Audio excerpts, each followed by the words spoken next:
नमस्कार मित्रांनो, स्वागत आहे तुमचं पुन्हा एका नवीन अशा रोमॅन्टिक लव्ह स्टोरीमध्ये. तर मग चला सुरुवात करूयात आजच्या या भागाला. अम्मी अम्मी, शर्विलनं यास्मिनला आवाज दिला. यास्मिन किचनमधून बाहेर आली. हिला गेस्ट रूममध्ये घेऊन जा असं म्हणत शर्विलनं तिचा हात सोडला आणि त्याच्या रूममध्ये निघून गेला. चल, यास्मिन तिच्या डोक्यावरनं हात फिरवत बोलली. थांब, तो म्हणाला आणि लगेच घेऊन चाललीस. ही गेस्ट रूममध्ये नाही, स्टोर रूममध्ये राहील. मॅडम, स्टोर रूममध्ये? हो, पण मॅडम तिथे पाऊल ठेवायलाही जागा नाही, तिथे कशी राहणार ही? राहावं लागेल आणि जागा नाही तर जागा कर असं म्हणून सपना नाक मुरडत तिथून निघून गेली. चल, आपण माझ्या रूममध्ये जाऊ. यास्मिन तिला घेऊन तिच्या रूममध्ये गेली. ये बाळा, बस, मी तुझ्यासाठी टॉवेल आणते. मग यास्मिनने तिच्यासाठी नवीन टॉवेल आणून दिला. हे घे आणि फ्रेश हो. मी तुझ्यासाठी काहीतरी खायला आणते, तुला भूक लागली असेल ना? यास्मिन तिच्या डोक्यावरून हात फिरवत बोलली आणि रूमच्या बाहेर गेली. आर्या बाथरूममध्ये गेली. समोर आरसा लावलेला होता. त्यात ती स्वतःला पाहत होती. सकाळीच तिचं लग्न झालं होतं. किती खुश होती ती. सगळं तिच्या मनासारखं होत होतं. आणि मग मध्येच हे सगळं अचानक का घडतंय? हे माझं एक वाईट स्वप्न तर नाही ना? मला आता जाग येईल आणि मी हवेलीमध्ये असेल असं तिला वाटलं. वेळीसारखे डोळे बंद उघड करत होती, परंतु काहीही बदल होत नव्हता. शर्विलचा चेहरा पुन्हा डोळ्यांसमोर आला. त्यानं दिलेला धोका पुन्हा आठवला आणि तिचे डोळे पाण्यानं भरले. तिनं पाण्याचा नळ सुरू केला आणि तोंडावर हात ठेवून जोरजोरात रडू लागली. त्याच्या बोलण्यात येऊन तिनं किती मोठा मूर्खपणा केला होता. बरोबर बोलत होती तिची मासा. हे जग दिसतं तसं नसतं. आय एम सॉरी बाबासा, आय एम सॉरी मासा, मी तुमचं ऐकलं नाही, आय एम सॉरी, प्लीज मला इथून घेऊन जा, ती आरशामध्ये पाहत रडत बोलली. आता रडून काय फायदा? जो मूर्खपणा करायचा होता तो केलास. आता यातून बाहेर कसं पडायचं त्याचा विचार कर. विसरू नकोस, तू आर्या आरंभ जडेजा आहेस. भावनिक असलीस तरी बाबासांसारखे निडर, धाडसी आहेस. आठवतं ना ते तुला काय म्हणाले होते? वाघ आहेस तू, आपला नारी नाही की कुणी येऊन तुझं वाईट करेल आणि तू सहन करशील. तू आजच्या युगातील कॉन्फिडंट मुलगी आहेस आर्या. तुझ्यावरती आलेल्या या परिस्थितीवरती तुलाच मात करावी लागेल. तिचं मन तिला सावरत धीर देत होतं. तिनं डोळे पुसले, चेहऱ्यावरती पाण्याचे हापके मारले. आर्या, आर्या, यास्मिन तिला बाहेरून आवाज देत होती. जी आई, आर्या बोलली आणि टॉवेलनं चेहरा पुसत बाहेर आली. रडल्यामुळे तिचे डोळे लाल बुंद झाले होते. चेहरा कोमेजला होता, परंतु पाण्यानं धुतल्यानं तो आता थोडा टवटवीत वाटत होता. हे खाऊन घे, भूक लागली असेल ना? यास्मिन तिला प्रेमानं बोलली. मला भूक नाही आंटी, आर्या बोलली. भूक कशी नाही? सकाळपासून तू काहीच खाल्लं नाहीस, माहीत आहे मला. खाऊन घे, थोडं बरं वाटेल, यास्मिन तिला आग्रह करत बोलली.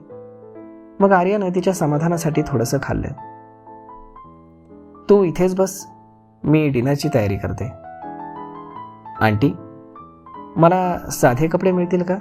या कपड्यांमध्ये मला फार त्रास होतोय, ती अंगावरचा लेहंगा पाहत बोलली. माझ्याकडे सगळे पंजाबी ड्रेसेस आहेत, तेही तुझ्या मापाचे नाहीत. मी मॅडमकडनं आणते त्यांचा एखादा, आणि कारण त्यांचा तुझा साईज जरा सारखा आहे ना. ठीक आहे, आर्या बोलली आणि यास्मिन बाहेर गेली. सपना हॉलमध्ये बसली होती. तिच्या बाजूला व्हीलचेअरवरती मिस्टर जोशी होते. त्यांना गार्डनमध्ये फिरवण्याची वेळ झाली होती. मॅडम, यास्मिन सपनाला बोलली. काय? सपना वैतागत बोलली. आर्याला कपडे हवेत. मग मी काय करू?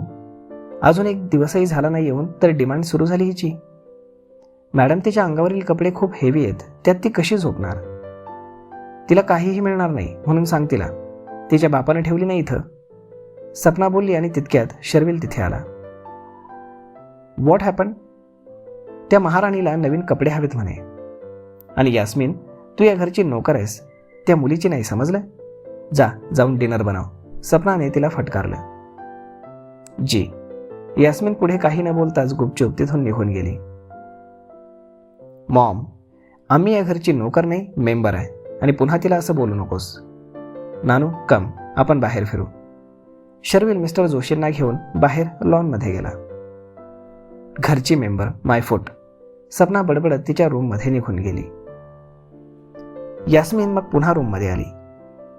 आर्या बाळा, आज तू माझे कपडे घाल, मी उद्या तुझ्यासाठी नवीन कपडे मागवते. ती तिच्या कपाटातून एक ड्रेस बाहेर काढत बोलली. आर्याने हो मध्ये मान डोलावली आणि तिनं दिलेला ड्रेस घेऊन ती पुन्हा बाथरूममध्ये गेली. इकडे शर्विल लॉनमध्ये येताच त्यानं परेशला फोन केला. येस बॉस, परेश बोलला. आर्यासाठी काही नवीन कपडे ऑर्डर कर. मी? परेश आश्चर्यानं बोलला. मग काय तिच्यासाठी मी शॉपिंगला जाऊ? सॉरी बॉस, पण खरं तर तुम्हीच जायला हवं. शी इज युअर वाईफ. त्यांना काय आवडतं, त्यांचा साईज तुम्हाला माहीत असेल ना, मला कसं माहीत? परेश भीत बोलला. शटअप, जे सांगितलंय तेवढं कर. Yes boss. शर्विलनं फोन ठेवून दिला. 2 मिनिटच झाली असतील की परेशनं पुन्हा फोन केला. आता काय? साईज किती आहे? परेश बोलला. Small. Okay. 1 minute. Medium. Final ना की लार्ज मागू? मीडियम. ओके. इंडियन की western? Indian. But boss, madam western cloth घालतात ना. मग दोन्ही ऑर्डर कर. शर्विल चिडून बोलला. Okay boss. परेशनं फोन ठेवून दिला. पुन्हा 2 मिनिटांनी परेशचा फोन आला. सॉरी बॉस, पण इतकं सगळं सांगितलंच आहे तर मग कलर पण सांगा ना. मला असं दुसऱ्याच्या बायकोसाठी क्लोथ्स ऑर्डर करायचा अनुभव नाही. मॅडमला नाही आवडले तर? परेश भीत बोलला. तिचा फेवरेट कलर मला माहीत नाही. तुमच्या फेवरेट कलरचे मागू का? मग काय करायचे ते कर. शर्विलनं चिडून फोन ठेवून आता स्विच ऑफच करून टाकला. मिस्टर जोशी त्यांना काहीच बोलता येत नसले तरी त्यांना समजत सगळं होतं. त्यांचा डावा हात थोडासा उचलत होता. त्यांनी शर्विलचा हात पकडला. शर्विल त्यांच्या समोर बसला. ते त्याच्या डोळ्यात पाहत होते, जसं की विचारत होते, हा काय प्रकार आहे? आता तू काय केलंस? त्यांना काय बोलायचंय ते तो समजून गेला. आर्या नाव आहे तिचं. लग्न केलंय मी तिच्याशी. शर्विल बोलला आणि त्यांनी आश्चर्यानं डोळे मोठे केले. आरंभ जडेजाची मुलगी आहे ती. शर्विल असं म्हणताच त्यांनी त्याचा हात सोडला. मॉमवर झालेल्या प्रत्येक अन्यायाचा बदला घ्यायचा आहे मला, आणि त्यासाठी त्या मुलीला या घरात आणणं भाग होतं. शर्विल असं म्हणताच मिस्टर जोशी रागानं त्याच्याकडे पाहू लागले. त्यांना हे आवडलं नाही हे तो समजून गेला. नानू, त्यांनी इशाऱ्यानंच मला आत जायचे असं सांगितलं. शर्विल त्यांना घेऊन आत आला.